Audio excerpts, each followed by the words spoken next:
that means for you. Yes. Whatever that means for you. Yes. It's yours right here. Right here, right now. Oh my Amen. goodness. Amen. I love that song. Yes. Yes. And wait a minute, when Valerie was saying, just listen to the words, I was thinking she was saying, okay, shut up, Sandra. You drowning it out. Shut up, Sandra. Just listen. So my sister would say, let us enjoy the song. I ain't thinking about y'all. I'm going to do it. Oh my goodness, what a wonderful, wonderful day it is. Yes, it's you wonderful. guys. You know, yesterday when I heard that Muhammad Ali had passed, it was so interesting because there was this, you know, that sudden shock, you know, Right. like Alan told me, and it's like, you know, and then it's that deep appreciation, you know, for the life that he led. Yes. And, you know, I can't help but to think and reminisce upon all the ways in which not just my life, but the world was changed through what he brought to the table. I mean, if you think about it, back in the 60s, Yes. you know, when he was coming up in Cassius Clay, you know, and you know, he was out there, and black men didn't even feel like they could raise their eyes at certain points to meet the eyes of those white folks. I mean, it was almost as if we were still in the clutches of some out and out racism, you know? And here comes this man on the scene, bursting on the scene through these old TVs that we had. You know, we only had one in the house, you know? And your parents had to watch it because Muhammad Ali was coming on. And you get up here and this man, this black man, is sitting up here and he's saying, ain't I pretty? Ain't I pretty? And you know, and he's going through it, I'm a pretty man. And I'm thinking to myself like, wow, you know, who says that? I mean, who says that, you know? Who does that? And when he started talking about I'm the greatest and I float like a butterfly, and he was going through and he would drop all these rhymes on us, and we would just look in awe because black people didn't do that.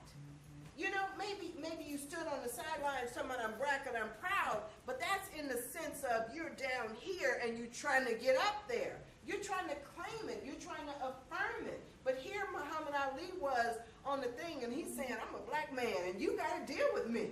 Yes. And it was amazing. You know, he would sit there and he would toy with these, you know, with the Howard Cosell and all these other folks, and he, you know, talking about his toupee and, you know, and just going through the whole thing. And it set our vision to a point where it lifted us in how we saw ourselves in the world. When he goes to fight in Manila, the Thriller in Manila, you know? I mean, it was something to behold. And those folks who didn't have TVs at the time, because you know you had friends that didn't have TVs back there in the day, here they come over to your house. That's really the start of the watch parties. I mean, it was, you know, it was all these folks coming over to watch this awesomeness that was just, you know, that just came. And so then when you know, I mean, I could go on and on about, you know, what Muhammad Ali represented to me, to my brothers, to my father, to a whole generation of us. But you guys have been there. I mean, it's not like you're too young to remember this. And so when I started thinking about it, we talked about this idea of, you know, of the themes that we were going to talk about for this month. We talked about this a while back ago. You know, Aurelia, Reverend George, and I, we kind of get together and we talk about the themes. And when I said spiritual audacity, I had no idea that it would come on the heels of this. But when we talk about audacity, that by very definition, that was what Muhammad Ali embraced. That was who he was. That was what he did. That was how he projected himself on the world. And not in a conceited way, because conceit is something very different. You know, a lot of folks can be conceited. Yeah, you know, a lot of us can.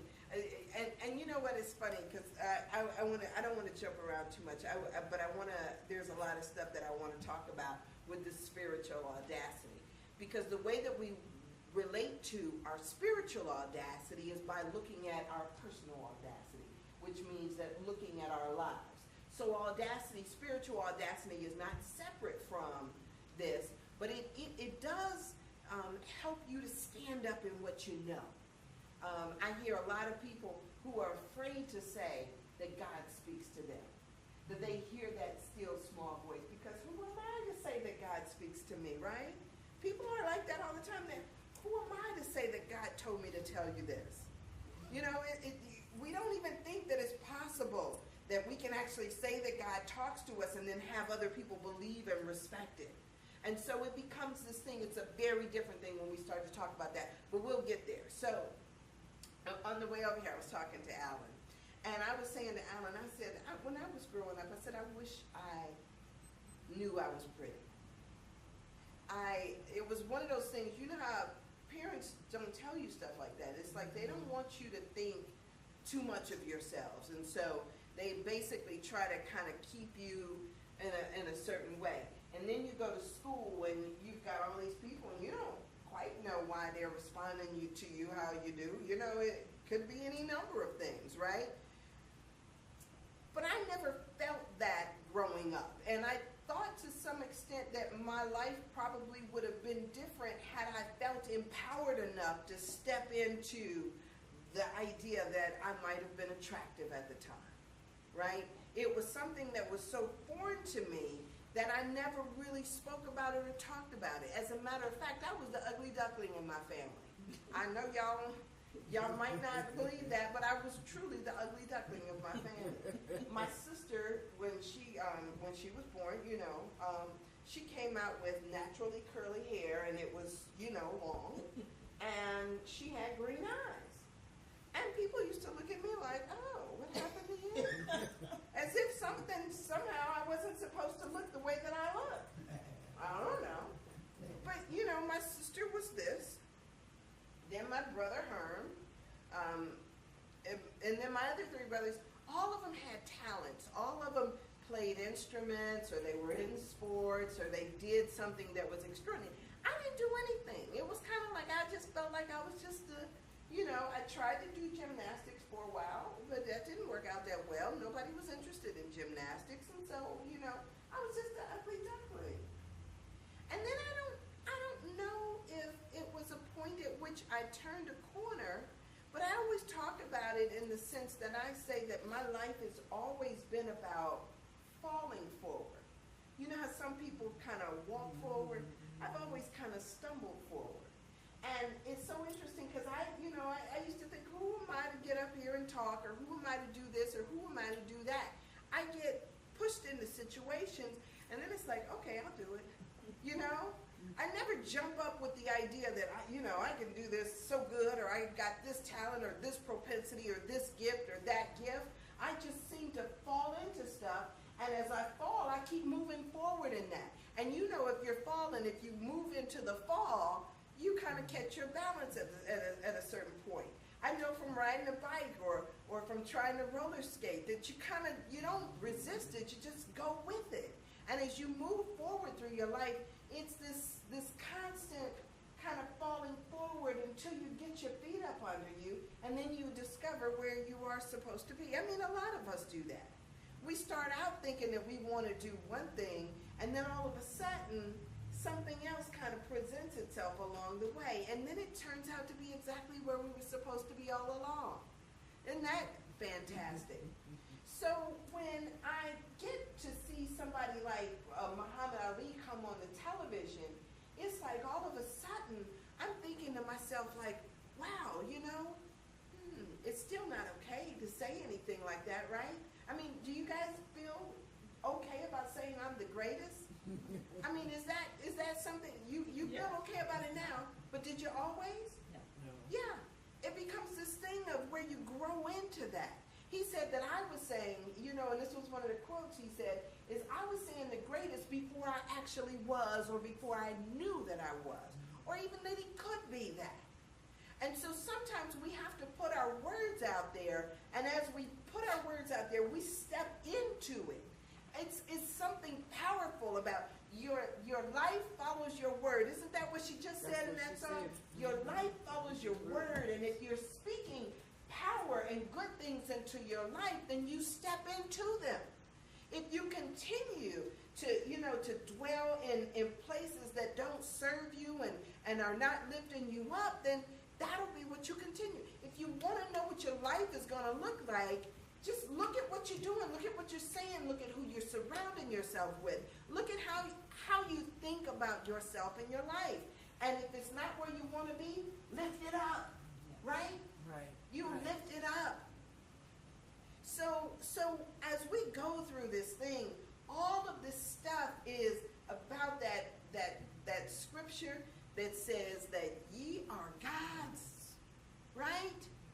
And they were talking to Jesus, and they were talking to him, and they were going to crucify him, and and he was trying to figure out why. He was like, wait a minute, what? Am I not showing you that I'm the son of the God of God? He was like, I'm doing all these miracles. Can't you see through my works what I am?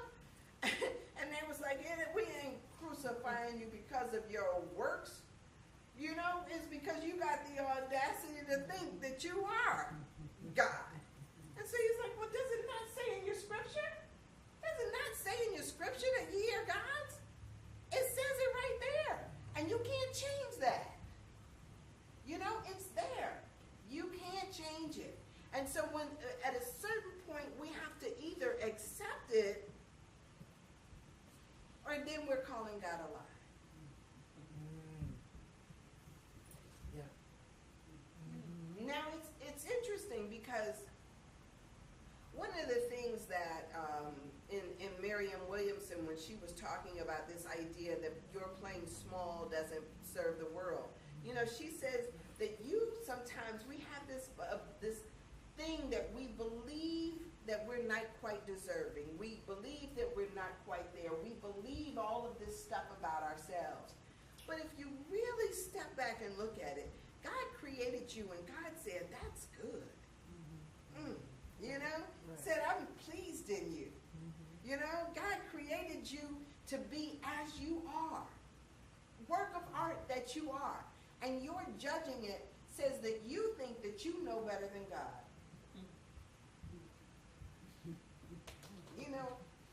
God must have messed up.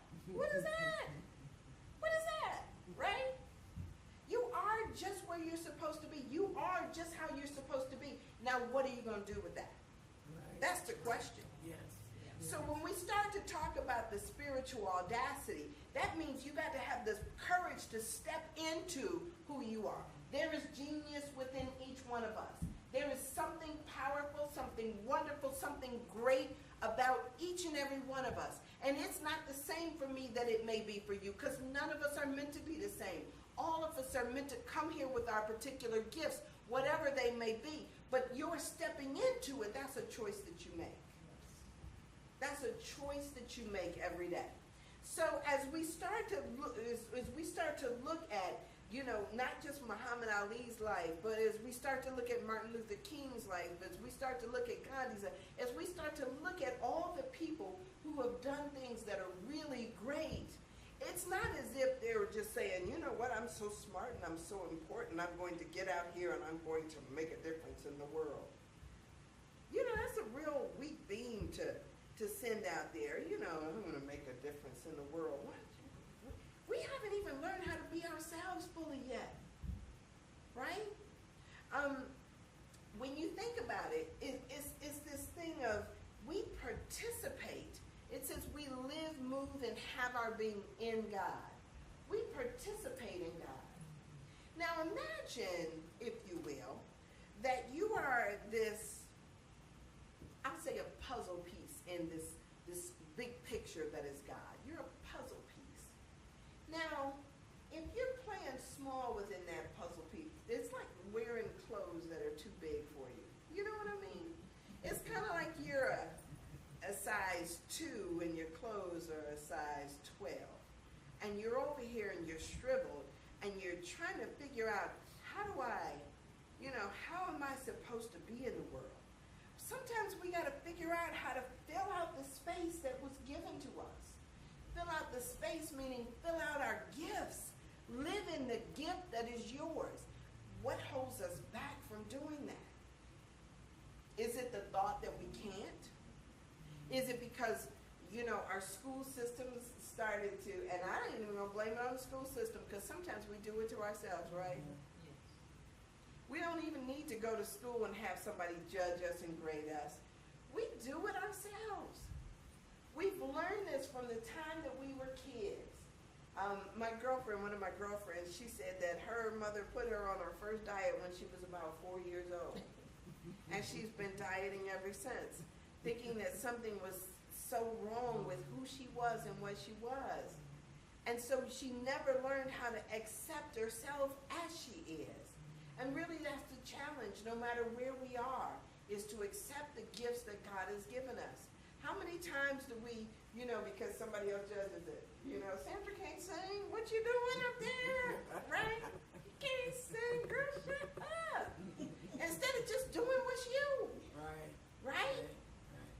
So what if they don't like it, right? To my own self be true. And as night follows day, and you cannot be, if you're true to yourself, you can't be false to any man. So to thine own self be true. And so what does that mean?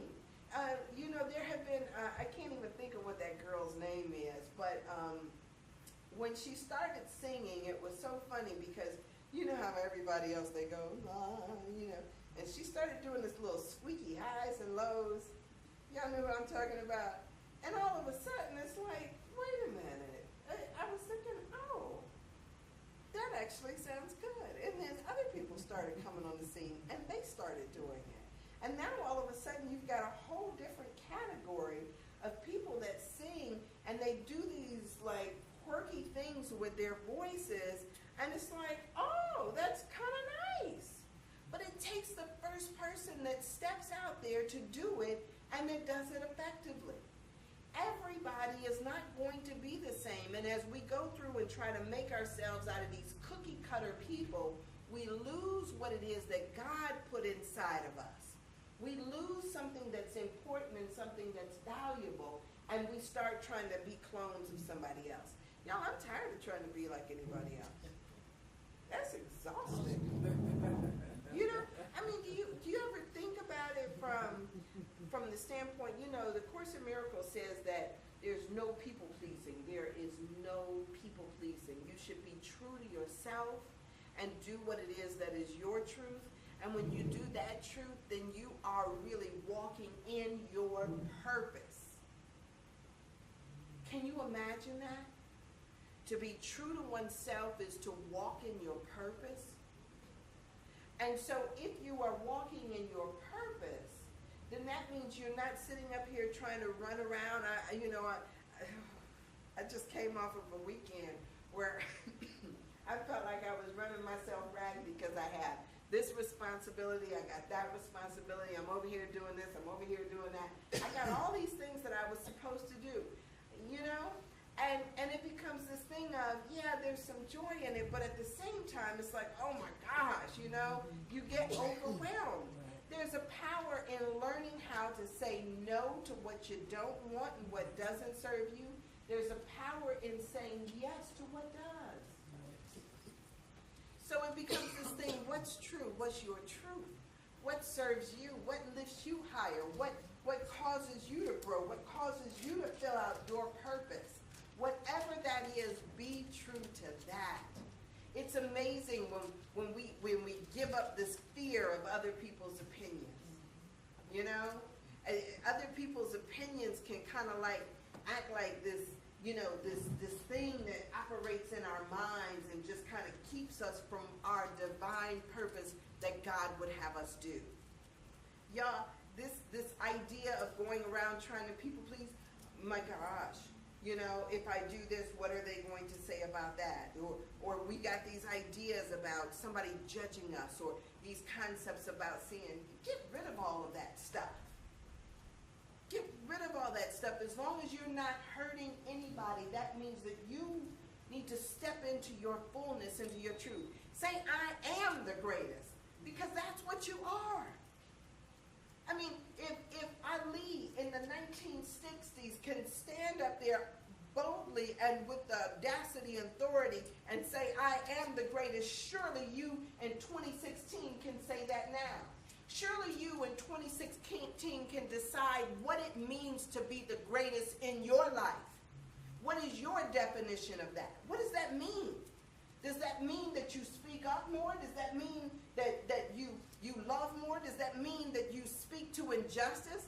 I was watching this thing, this little segment of Ali, and, he was like, why are you sending me someplace to fight this yellow man when back here in my country, my battle ain't against him. Right. He ain't never called me the N-word, My battle is with you, And he goes through this thing, and Alan was saying that his favorite part was as they were saying, well, you're giving all your money to the Muslims. And he said, well, most of it goes to the government.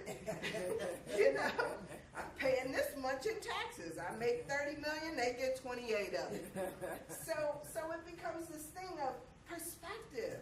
What is it that makes you you? What is it that's your gift to the world? What is it that you're holding back and that you're not giving? And once you figure that out and step into it, let me switch up for a second here because I always think it's so important. I try to say this all the time because I think it's important for me to say that I had a perception before of what it meant to give my life, to surrender my life to God. I had a perception of that. And my perception of it is that I had to be Miss Goody Two-Shoes. My perception of it is that I had to dress a certain way. I had to be a little church lady, that I had to be Miss Nicey-Nicey, that I couldn't drink or that I couldn't go out and, shake it up. I had all these perceptions about what it looked like. But then I realized that God wasn't requiring that of me. That God wasn't judging me. People were. And when I stopped worrying about people's judgments and started asking, is this pleasing to God? And you know what? It's so funny because when you learn that, Jesus used to kind of run with the sinners.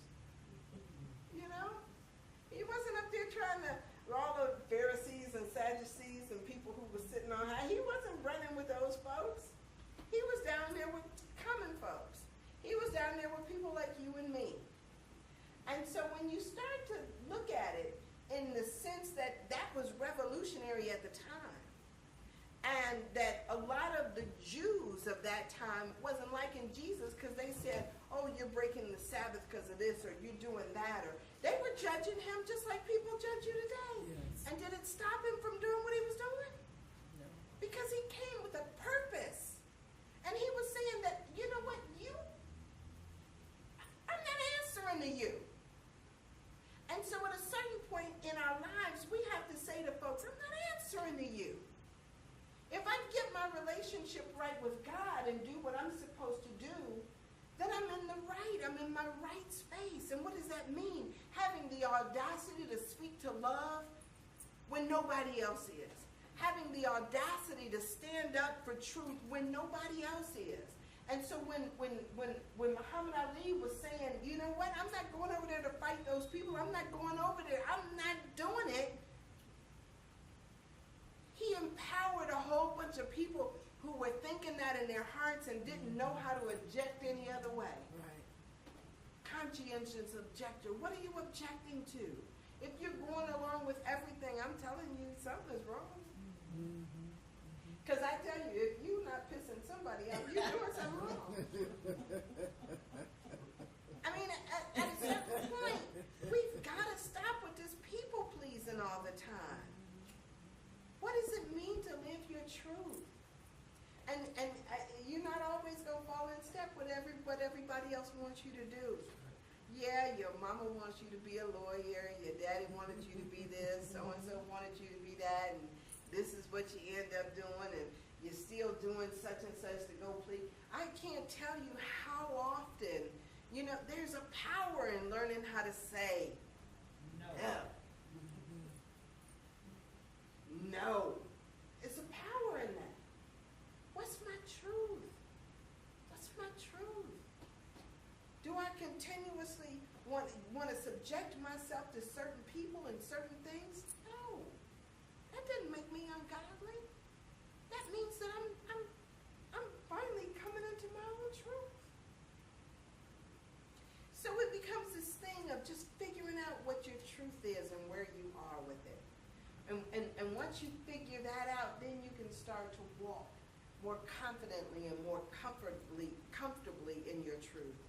Spiritual audacity is about having the willingness to speak up and say no, or say yes, or to affirm, or to speak, speak for the underdog, the little guy, whoever it is that you need to speak.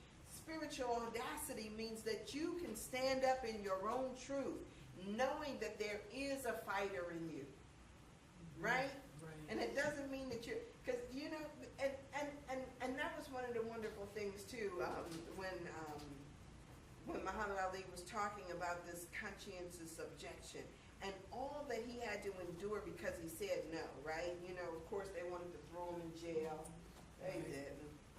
They wanted to, they had all these court cases about him and what they wanted to, how they wanted to strip him of his title and did all of this other stuff. And you know what? And still in the face of all that, in the face of how much money he put, he lost, and in the face of all of that stuff, he said, I'm not going anywhere to kill anybody. It's one thing to get in a ring and fight a fight. It's another thing to go kill somebody who's not my enemy. Right. And a lot of times we don't even know who our enemy is and what we're fighting. All we know is that we're out there swinging and we're struggling against something. And it's amazing because a lot of times we don't recognize that, when we've met the enemy, it's not the person out there. It's the person within us. The enemy is the person within us that tells us that we can't when we really can't. The person in us that doesn't believe in our own ability to make things happen, that doesn't believe in what's possible for our own life. That's our enemy. Stop. We sit there and we talk about our neighborhoods and our communities and what's going on, and we're so busy, looking for the folks out there, the gorillas in the midst, that we don't recognize the gorillas that are in our own minds. That's the person we have to overcome. And as we move in the direction of overcoming from that perspective, then we can really lift ourselves up. What is it that keeps you from doing what it is that is your highest and best? Do you even know anymore? I tell you, sometimes we get so weighed down with life, we forget that we had dreams, don't we? Yeah, we forget. I think about the fact that Jesus lived and his actions glorified the Father. Am I no different than he was? Huh? So my pattern in life is to walk in his steps as closely as I can. And by trying to do this, my spiritual aspect of my life will reflect this. Absolutely. And so what does that mean for everybody, right? Because what happens is that, nowadays, we may think that the experience that Jesus was going through was so different from ours. Nobody's stoning us, throwing stones or rocks anymore. But in the ways they are. Now we got bullets flying. Now we got other stuff going. But what's our truth today? Is our truth that we get caught up in fear? Remember the story about Jesus on the boat, and he's in the belly of the boat, and he's sleeping soundly, and all of a sudden the people up there are saying, you know what? The storm is here, and there's turbulence on the water, and they go and they run and they get Jesus and they wake him up. Hey, wake up, wake up. We're about to drown. We're about to die. We're about to perish here. And he's looking at them like, oh, like, you little faith. And a lot of times the storms in our lives get us to thinking that we're somehow off course. But we're not. How do we, in those moments,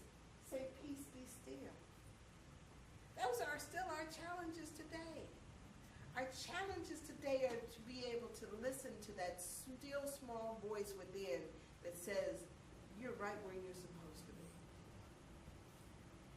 And to go forward. And a lot of times we're just sitting there, God, please pass this cup from me, thinking that that's just such a noble prayer, but that's your cup to drink. And through drinking it, through doing what you have to do, through facing whatever obstacles that you have to face, you come into your fullness. Those things aren't there to take you out, they're there to lift you up.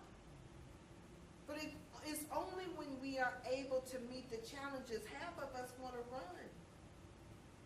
We want to run the other direction. But I tell you, I learned something through learning how to stand up to what I fear the most.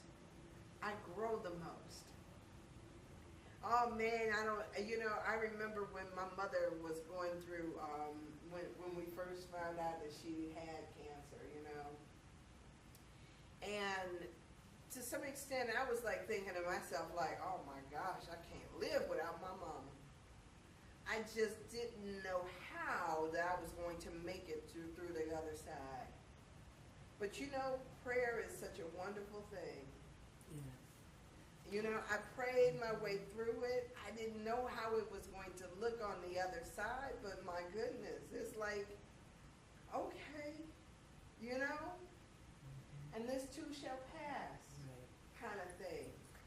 It is give me the strength in the moment to do what I need to do. I did what I needed to do. Then when she passed, I kept doing what I needed to do. It's that falling forward that I was talking about again. I kept moving. I kept going forward. And eventually I figured out I was walking. And as a matter of fact, I was standing upright. And I was okay because she had prepared me for this day. She did what she was supposed to do. I need to do what I'm supposed to do, like you have to do what you're supposed to do. We fall forward, we move forward, we continue forward. And we recognize that each of us have a responsibility and something to do. Y'all, God is not holding anything against you. He's saying, wake up. No, I'm sorry. You know what? God ain't even saying that. That would be what the Holy Spirit would say to you. God ain't even saying that because God still sees you as his perfect child. No flaws are within you whatsoever. The problem is you're thinking about you. Get in agreement with how God sees you. You are the greatest. God's greatest creation. You are equipped. You have everything that you need in order to do what you need to do. Nothing is holding you back but you. Nothing. So as we start to move forward, as we start to know the truth about ourselves, this month we're going to talk about spiritual audacity all day long, right? That's what we're about. Right. Let us have the audacity to love. Let us have the audacity not just to love one another, but to love ourselves enough to want the best for ourselves. To say, you know what? I'm not accepting no junk. Don't bring me none. Right? Yes. And so it, bless your heart. I'm going to say bless Alan's heart. Because sometimes I'll sit there and I'll think about, what can I afford? And Alan will look at me like, get what you want. Get what you want. And that's what God tells us all the time. Get what you want. Ask for what you want. Not small, but big. Think big. It says that God, we don't ask God for too much, we ask for too little. Take it in prayer and know that it's done and accept it and have the audacity to walk in the direction of what you just said, because just because you don't see it doesn't mean that it hasn't already been dispatched coming your way. Yes. It's coming your way as soon as you speak your word. If you know this to be true, walk in that direction. Yes. Walk in that direction and accept it as done. Truly, truly. All right, before we close up, any questions, any comments? Can I? Yeah, y'all good? All right, so Father, Mother God, in this moment, we just give thanks God, we know as we live, move, and have our being in you, we know that we are one with you, God. We give thanks for the awareness that we are one with you, that there is no lack in you, and therefore there is no lack in us, that God, we can do all things through you. So God, we just come this day thanking you for right action in our lives, for clarity in our lives, that we are open to being audacious, our audacious self, and who you meant for us to be. God, grow us into that person. And God, let us just say yes. Just continue to say yes. God, I thank you for healing. I thank you for right action. I thank you for continued prosperity in all that we can imagine. God, I thank you that you bless every person that comes in our thoughts right at this moment. God, thank you for blessing Aurelia and Reverend Jackson in their absence. I thank you for blessing everyone that's here, God. I just claim it is done. Thank you for the life and times of Muhammad Ali, God. And I thank you that we are now audacious beings. And so it is. And so it is. Amen, y'all. Amen.